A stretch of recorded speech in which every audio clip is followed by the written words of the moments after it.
Yung una kong asawa, huwag na yun. Nanay ni Inda yun. Medyo problema tayo. Alam mo yung nanay ba ni Inday? Tisayan. Tapos nakita ko yan sa aeroplano, stewardess eh.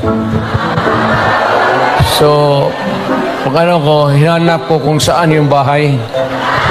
Doon sa Monteverde, doon sa Davao, pasok ako sa mga bahay-bahay doon, nakita ko ang gaga. Nagalaba. Puta, maganda ito ah. Tapos sa hagdanan ako sa kabilang, sabi ko, Miss, labandera ka?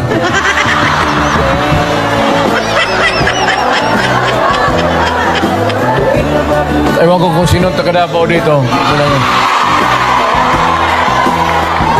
Yung hagdanan nila may nung nahalata ng nanay si Puring, mother-in-law ko, inilipat yung aso doon sa hagdanan.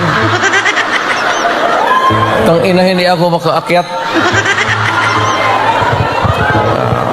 Kaya hiningi mo eh. Ano lang yan yung ano tawag kayang pukpok sa Bisaya? Balutin mo ng karne, tapon mo doon. 2 araw, ang aso nila Dalawang araw na ako na nung namatay.